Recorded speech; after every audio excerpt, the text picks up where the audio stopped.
Avant de commencer cette interview, un peu de contexte. Loujain Alatloul, 31 ans, est une militante saoudienne qui se bat principalement pour les droits des femmes et la fin du système de tutelle mis en place en Arabie Saoudite. En 2014, alors qu'elle tente de passer la frontière entre l'Arabie Saoudite et les Émirats Arabes Unis en voiture, par signe de protestation, car à cette époque les femmes n'ont pas le droit de conduire en Arabie Saoudite, elle est alors arrêtée et emprisonnée pendant 73 jours, puis libérée. Elle est de nouveau incarcérée en 2018 pour avoir bravé l'interdiction de conduire et déclare, en détention, avoir subi des actes de torture et des agressions sexuelles. Après un procès tout sauf équitable en 2019, elle reste incarcérée alors que depuis juin 2018, les femmes sont autorisées à conduire en Arabie Saoudite. On lui propose alors de la libérer en échange d'un silence sur ses conditions de détention. Par ces faits, elle devient une figure de première ligne du combat pour les droits des femmes en Arabie Saoudite et dans le monde, puis, sous la pression internationale, elle est libérée le 11 février 2021, mais toujours interdite de sortie du territoire saoudien.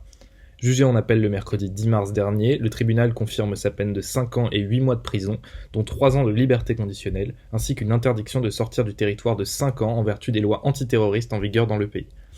C'est dans ce contexte qu'Églantine Laridon et Roman Flock se sont entretenus avec sa sœur Lina Alatloul, un entretien enregistré le lundi 15 mars 2021 pour La Ruche, Média Jeune et Indépendant.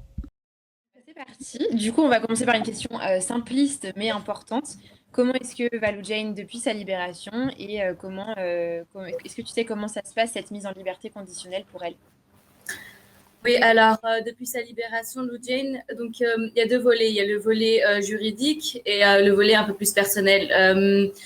Sur le volet juridique, pour sa libération, elle est donc en libération conditionnelle. Elle n'a pas le droit de sortir du territoire pendant 5 ans. Et elle n'a pas le droit de recommettre les crimes dont elle est accusée pendant 3 ans.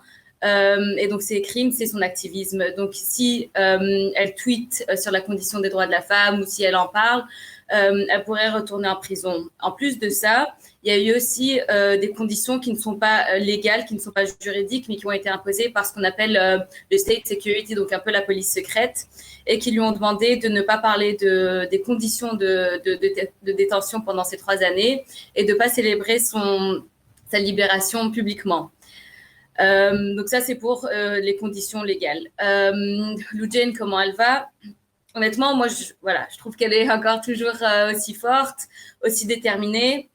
Elle a voulu faire appel, donc l'appel a reconfirmé la première décision, mais là, elle va aller à la Cour suprême pour encore essayer d'enlever toutes les charges, en fait, et d'être réellement libérée. Elle va bien, elle a eu son permis de conduire saoudien, donc ça c'est une bonne nouvelle. Elle essaye de se reconstruire doucement. Elle a aucune haine, honnêtement, c'est vraiment quelqu'un de très pacifique, de très humain. Elle a vraiment aucun sentiment négatif par rapport à tout ce qui s'est passé. Elle veut juste réclamer justice. En plus de ça, elle a gardé son humour. Sa personnalité n'a vraiment pas changé, mais évidemment, on ne peut pas dire qu'elle va parfaitement bien. Elle est épuisée, d'autant plus que l'harcèlement ne s'est pas arrêté juste il y a une semaine, je pense. Elle a reçu une alerte de son compte Gmail disant qu'il y a une attaque provenant d'un gouvernement, sans vraiment mentionner lequel, qui essaye de récupérer son mot de passe. Donc on voit que les autorités n'arrêtent pas et elle se sent pas protégée. Voilà, ça l'épuise énormément. D'accord. Du coup, comment elle vit les restrictions qui lui sont imposées et est-ce que toi, tu sais si elle continue de se battre? Alors, les restrictions, elle les vit très, très mal. Non seulement parce qu'elle considère n'avoir commis aucun crime et elle s'est défendue en disant que de toute façon, tous les crimes dont elle est accusée ne sont pas des crimes, ni dans la loi saoudienne, ni dans les lois internationales. L'interdiction de sortir du territoire, évidemment que c'est lourd quotidiennement parce que, en fait, ce qu'il faut savoir, c'est qu'en Arabie Saoudite, généralement, le modus operandi, c'est d'abord de mettre la personne en interdiction de sortir du territoire pour ensuite pouvoir l'arrêter arbitrairement généralement. Donc, le fait d'être encore en interdiction de sortir du territoire, pour elle, c'est comme être dans une plus grande prison. C'est pas, elle se sent pas du tout libre. Et en plus de ça, sa vie, elle, c'est l'activisme, c'est de défendre les droits. Donc, lui enlever cette partie d'elle, c'est une déchirure. Donc, c'est pas facile à vivre, mais elle continue à se battre.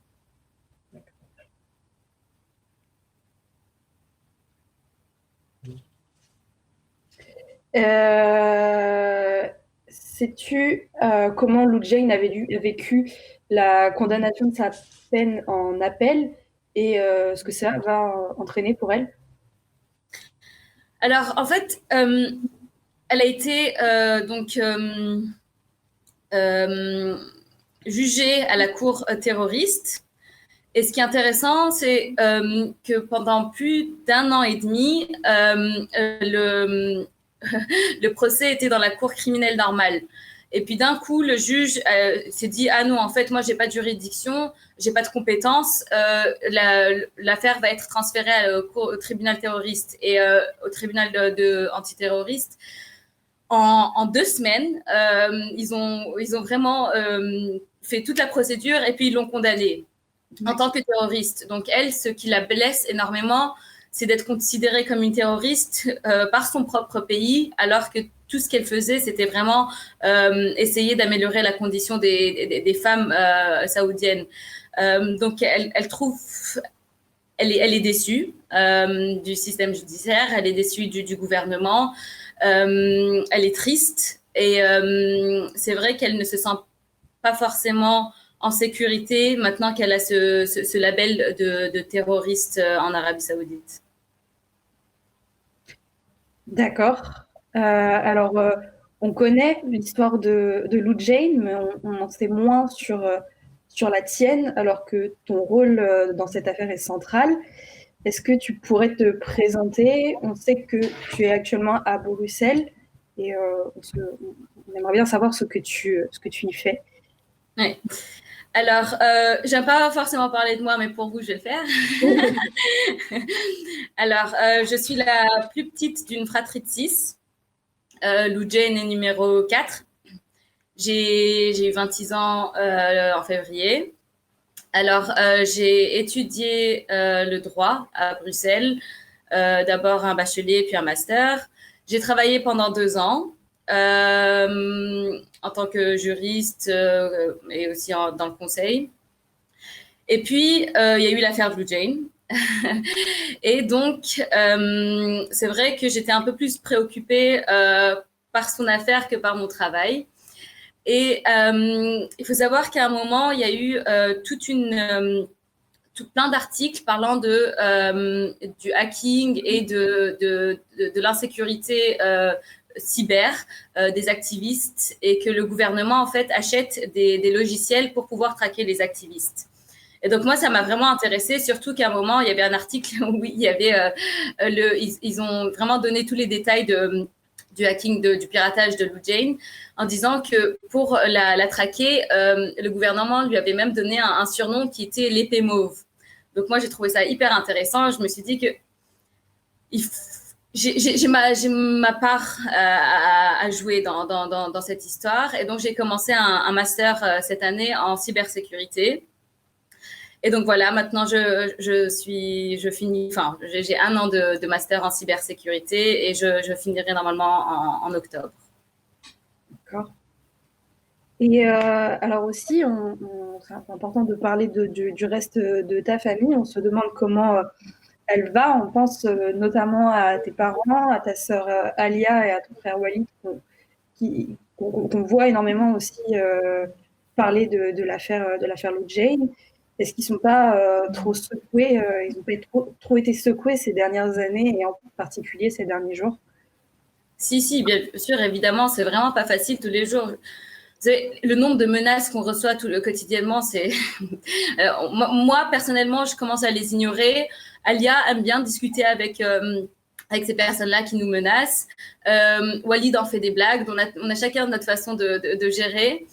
Mais le plus difficile, honnêtement, c'est pas pour nous. Nous, on est assez en sécurité, je dirais, à l'étranger, mais notre famille est également en interdiction de sortir du territoire. Donc, il y a une sorte de punition collective que le gouvernement impose. Et ce qui nous, voilà, en Arabie Saoudite, ils sont vraiment pas en sécurité. Et on a 2 autres frères et sœurs en Arabie. Donc voilà, la situation, on a aussi peur pour eux. On n'a pas seulement peur pour Lou Jane. Donc c'est vraiment difficile. Même là, aujourd'hui, quand je vous parle, j'essaye de vraiment choisir mes mots, faire en sorte que de ne pas les mettre en péril. Avec le vocabulaire que j'utilise, avec la façon de m'exprimer. Donc, c'est vraiment, en plus de savoir que ma famille n'est pas en sécurité, moi, savoir que je peux encore plus les blesser ou les mettre en danger, c'est assez lourd à porter tous les jours. D'accord. Et on se demandait également la manière que tu as d'affronter ces événements qui sont quand même assez brutaux. Est-ce que tu as des moyens d'extérioriser tout ça ou de te sentir mieux face à ce qui se passe? Alors oui, tout d'abord, je vais dire que la peur, honnêtement, pour nous, à partir du 2e mois après son arrestation, 3e mois, on s'est tous dit qu'il y avait vraiment plus de place pour la peur, que rester dans le silence ne va pas aider. Et donc vraiment, moi, ce qui m'aide, c'est d'en parler le plus possible, savoir que les gens connaissent l'histoire de Lou Jane, qu'ils soient au courant, que personne n'applaudit MBS comme il le faisait au tout début, parce que rendre son cas public vraiment la protège. Après, sur un plan plus personnel, c'est vrai que j'ai besoin d'extérioriser, donc j'ai jamais fait autant de sport, je pense. Donc voilà, ça aide quand même un peu. Aussi, beaucoup discuter. Voilà, les conversations que j'ai avec vous aussi aident énormément. Savoir que les jeunes aussi sont intéressés par l'histoire, c'est réconfortant. Donc je pense que savoir que je suis pas seule et faire en sorte que de créer un mouvement autour de ma sœur m'aide énormément. Ouais. Alors, on sait qu'il y a un système de tutelle qui est en place en Arabie Saoudite à l'égard des femmes. Est-ce que tu pourrais nous donner plus de détails là-dessus, ton ressenti et puis ton expérience sur celui-ci, puisque tu as dû le vivre quand tu étais plus jeune? Oui. Alors, le système de tutelle, c'est le fait de considérer la femme comme mineure jusqu'à la fin de sa vie. Donc, comme tout ce que en France, vous êtes obligé de faire avec l'autorisation de vos parents, en Arabie Saoudite, c'est jusqu'à la fin de la vie en tant que femme. Après, on a entendu dire que MBS a un peu assoupli ce système-là. Donc, par exemple, avant, pour les femmes, donc moi inclus, il fallait l'autorisation préalable du tuteur, donc qui est le père, et quand on se marie, c'est le mari. S'il y a un divorce, c'est l'enfant, donc parfois c'est votre propre fils qui a le droit, tous les droits sur vous. Il fallait l'autorisation du tuteur pour pouvoir voyager. Maintenant, la différence, c'est que il faut plus cette autorisation préalable.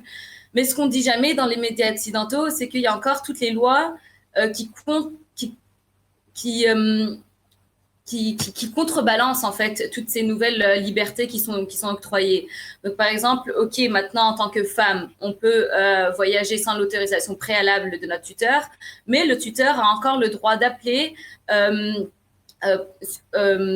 sur base de la loi qui s'appelle la loi de désobéissance.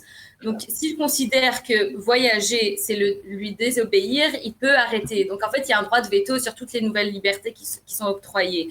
Et donc, ça, c'est vraiment la stratégie de MBS. Faire croire à l'Occident qu'il y a des réformes, des changements, mais la situation en Arabie Saoudite ne change pas. Et ce qui est encore pire, c'est que, par exemple, certaines femmes y ont cru. À ces changements. Donc, par exemple, il y a non seulement le fait de voyager, mais il y a aussi la fin de la police religieuse. Donc, avant, il y avait une police religieuse qui avait un peu le droit sur tout, qui pouvait vous arrêter si vous n'étiez pas voilé, etc. Maintenant, il n'y a plus cette police religieuse, mais il l'a contrebalancé avec ce qu'il appelle la loi de décence publique, traduit comme ça. C'est un peu bizarre, mais c'est un peu ça. Et donc, non seulement c'est plus la police religieuse, c'est n'importe quel policier qui peut arrêter une femme s'il considère que, selon ses propres morales, donc sa propre morale, ses propres valeurs, il la considère comme non décente, voilà, indécente. Et donc, il y a des femmes qui sont sorties sans abaya, sans voile, et qui ont été arrêtées. Et donc, quand elles sont arrêtées, elles sont mises dans ce qu'on appelle un centre de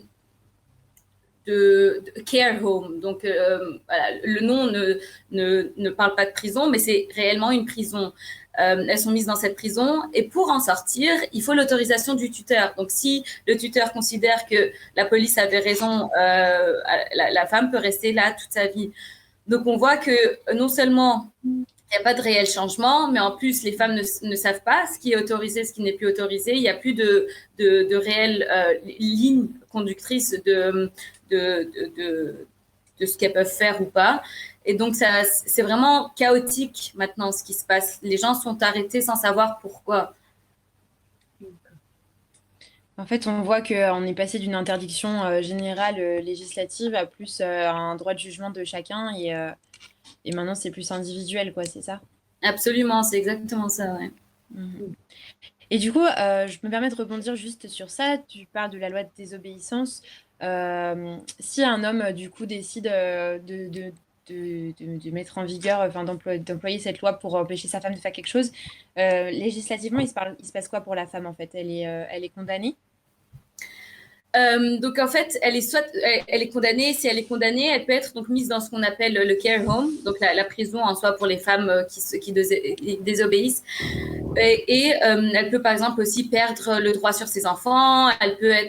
On peut tout faire avec cette loi. C'est vraiment une carte blanche qui est donnée aux hommes pour pouvoir contrôler les femmes. Et voilà.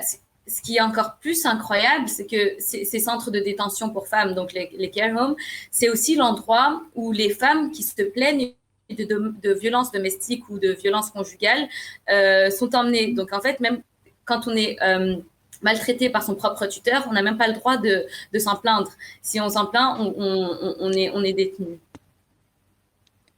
Ok, bah c'est fou, merci pour ça. Du coup, on va continuer en fait, on va rebondir là-dessus.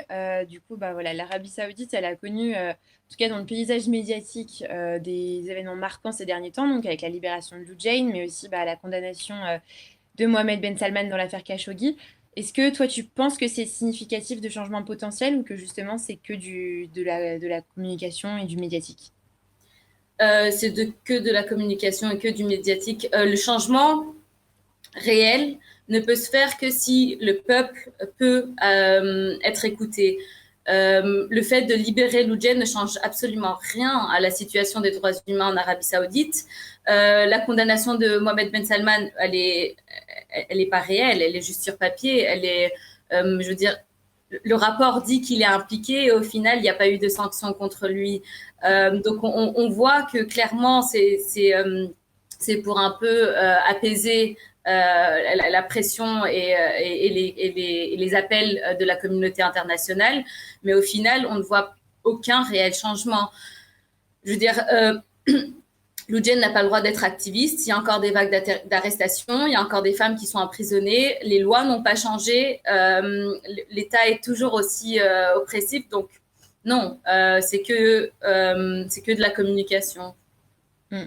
Pour toi, tu penses qu'il y a une part d'implication de la pression internationale qui a été mise en place récemment dans la libération de Lou Jane?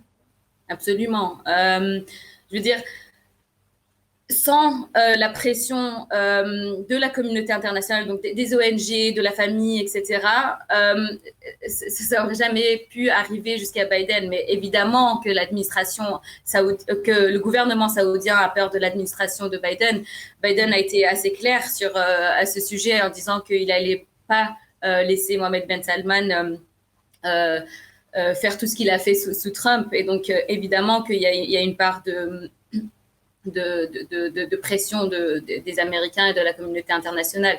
Mais après, encore une fois, je pense que tout ça n'est pas possible sans ce que vous faites, vous, par exemple, en parler, faire en sorte que les gens ne tombent pas dans les mensonges du gouvernement saoudien. Tu penses que même en Arabie Saoudite, il y a une part et un rôle des médias dans la cause de Lou Jane?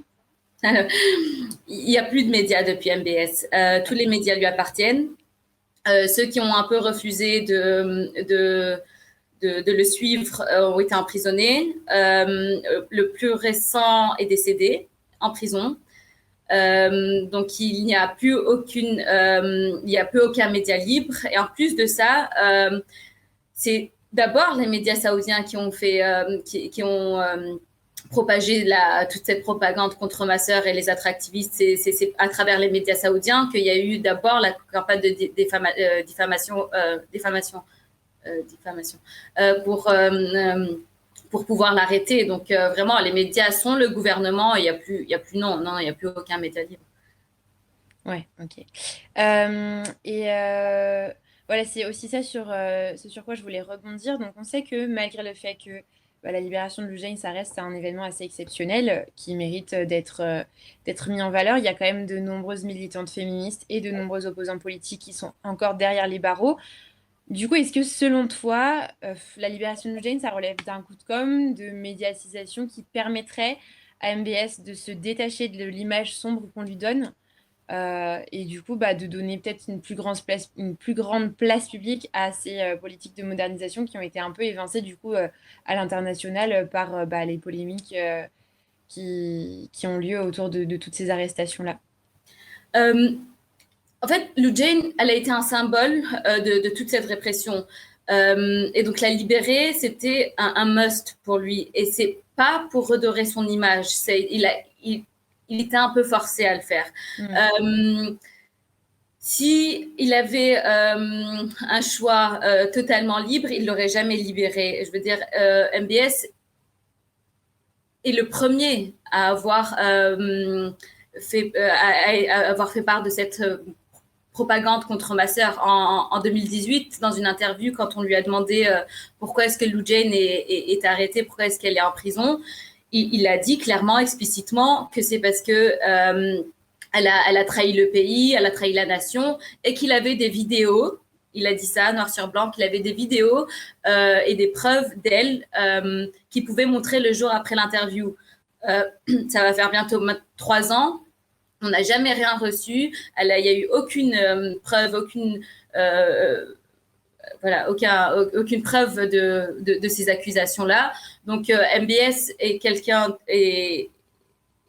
un dictateur. Il a transformé l'État en État policier.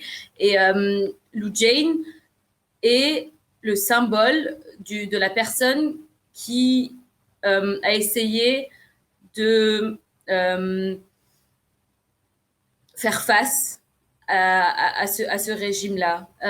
Donc, si ça en revenait qu'à lui, il ne l'aurait jamais libéré. Ok, merci beaucoup. Et donc, du coup, pour maintenant rebondir un peu plus sur la situation des femmes, donc en Arabie Saoudite, au Moyen-Orient et à l'échelle même mondiale. D'abord, une première question. Le 8 mars, donc le jour de la Journée internationale des droits de la femme, il y a le quotidien panarabe Acharkal Awsat, j'espère que je le prononce bien, qui a titré que la femme écrit l'avenir. Et toi, qu'est-ce que tu dirais de la situation de l'égalité homme-femme actuellement? En Arabie Saoudite, on en a déjà un petit peu parlé avec cette espèce de façade, du coup, qui n'est en fait pas une réalité. Mais au Moyen-Orient en général, est-ce que tu penses qu'il y a des progrès qui sont en marche? Non, je pense qu'il n'y a pas de progrès qui sont en marche. Je pense que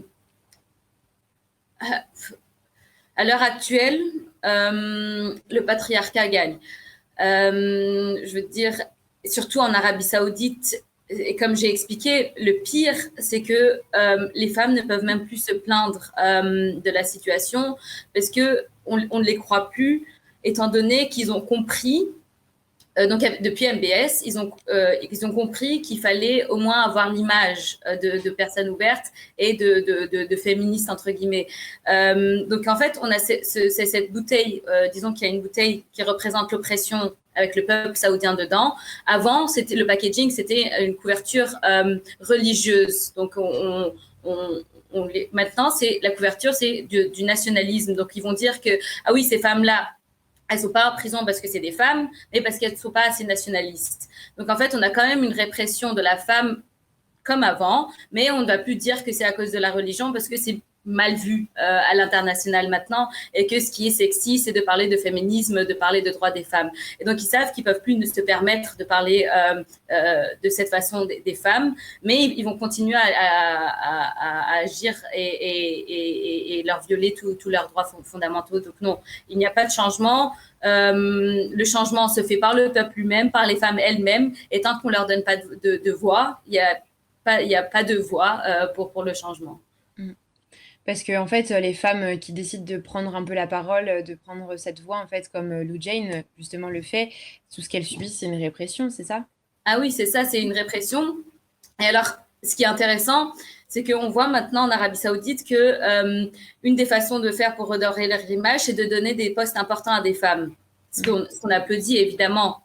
Et au moins, pour moi, c'est un bon côté dans le sens où les femmes saoudiennes peuvent au moins rêver d'avoir ces positions-là. Mais quand on voit qui sont ces femmes qui ont ces positions-là, ce sont toutes des femmes qui aident le gouvernement à whitewash les crimes. Donc, par exemple, la deuxième ambassadrice saoudienne est celle qui est maintenant en Norvège. Cette femme-là, elle a visité Lou Jane en prison et Lou Jane lui a parlé de toute la torture. Elle lui avait dit que parmi les gens qui la torturaient, il y avait des gens du gouvernement, etc. Et cette femme-là a dit à Lou Jane qu'elle ne pouvait pas la protéger et que voilà, c'était mieux qu'elle n'en parle pas. Donc, en fait, le fait que cette femme ait protégé le gouvernement, on lui a donné ce statut, mais on n'aura jamais de vraies féministes, de vraies femmes qui protègent les femmes avec ce gouvernement-là. En fait, il y a une façon de nommer des femmes en disant, bah voilà, en fait, on est féministe, on nomme des femmes, mais alors qu'en fait, c'est des femmes qui vont juste aider à maintenir le pouvoir et la situation actuelle, quoi. Tout à fait. D'accord. Ok, super, merci beaucoup. Alors, j'aimerais qu'on s'éloigne un petit peu de l'Arabie Saoudite et du Moyen-Orient pour se pencher sur une échelle un peu plus mondiale, puisqu'on sait très bien qu'à l'échelle mondiale, l'égalité entre les hommes et les femmes, c'est encore loin d'être acquis. Est-ce que pour toi, il y a des combats importants qui sont à mener et qui sont prioritaires pour tendre vers une égalité plus importante? Mais je pense qu'on peut pas parler de droits individuels. Je pense que c'est tout le système, toute la vision de la femme qui doit changer. Donc, en fait, le fait de parler de droits de la femme, c'est pas parler du droit de conduire ou du droit à un salaire égal ou le droit de pouvoir s'habiller comme on veut. Je pense que voir ces problèmes de façon séparée, c'est ne pas leur donner justice. Par exemple, je vois beaucoup de Saoudiennes qui, quand elles sortent à l'étranger, leur seul et unique combat, c'est de parler du voile en Arabie Saoudite et de la façon de s'habiller. Et je pense que ça reste très simpliste de voir ces droits-là seulement. Et je pense qu'il faut donner le droit à la femme de choisir tout simplement, de choisir comment elle veut s'habiller, de choisir si elle veut travailler, de choisir son droit de conduire ou pas. Donc, c'est vraiment lui donner le choix d'agir comme elle veut agir. C'est pas le droit de ne pas porter le voile ou le droit de travailler. Je pense que c'est tout un système, tout un... Je ne sais pas comment expliquer ça, mais comme l'homme choisit, la femme doit choisir. Il ne faut pas voir des droits individuels de façon exclusive. Ce serait vraiment abattre le combat qu'on mène. D'accord, donc c'est aussi en fait changer la vision qu'on a qu'on a de la femme globalement qui... Donc, tout à fait. Mais après, je ne vais pas dire que, bien sûr, que la vision de la femme doit changer dans le monde entier. Je pense qu'il n'y a pas de pays idéal, mais il y a des échelles. Et je pense que moi, en tout cas, mon combat restera le combat parce qu'il y a beaucoup de choses à faire et c'est pas que je donne pas d'importance aux autres combats. Mais c'est épuisant, ça prend beaucoup d'énergie. C'est vrai que je peux pas être partout. Mon combat reste le système de tutelle saoudien sur les femmes, qui est vraiment, voilà, c'est mettre les femmes en prison toute leur vie. Et c'est ma priorité. Et j'encourage vraiment ceux qui sont dans d'autres pays d'avoir leur priorité également et de savoir que il faut, comme tu dis, pouvoir revendiquer le choix en fait, le choix de la femme, de donner la vision de la femme. Et c'est pas aux hommes de dire qu'est-ce qu'une femme, qu'est-ce qu'elle doit faire, qu'est-ce qu'elle doit porter. D'accord. Bah écoute, moi c'est bon. Est-ce que tu avais encore une question, Romane, peut-être? Alors, j'aurais une question qui s'éloigne légèrement du féminisme, mais qui traite bien en fait de l'Arabie Saoudite et c'était du coup en rapport avec les relations diplomatiques qu'il existe entre la France et l'Arabie Saoudite, puisqu'on sait très bien aujourd'hui que la France a vendu énormément d'armes en Arabie Saoudite et qui ont notamment été utilisées au Yémen, si je ne dis pas de bêtises. Est-ce que tu penses que ça relève d'une hypocrisie de la part du gouvernement de dénoncer des cas comme celui de Jane et de continuer de vendre des choses à l'Arabie Saoudite? Alors, je vais d'abord commencer par dire que la France a bien sûr elle a applaudi la décision de libérer Lou Jane. Quand il y avait vraiment une grande pression par d'autres États pour demander la libération, elle a également suivi. Mais je pense que la France aurait pu faire plus. Voilà, on a un lien direct avec la France, on y a vécu, Lou Jane a fait l'école là-bas. Donc, je pense que la France, et c'est un devoir moral, de faire pression sur ses alliés, sur l'Arabie Saoudite, quand il y a des cas pareils. On a pris le risque en tant que famille de parler de Lou Jane publiquement. Voilà, ma famille aurait pu être emprisonnée par mes paroles. La France aurait pu être plus virulente, plus publique par rapport à la condition des droits de la femme en Arabie Saoudite. Je pense notamment, moi j'étais aux Nations Unies, au Conseil des droits humains à Genève. Il y avait une déclaration qui avait été initiée par l'Australie condamnant l'Arabie Saoudite. Et donc, normalement, une déclaration, quand un pays est en accord avec une déclaration, il la signe.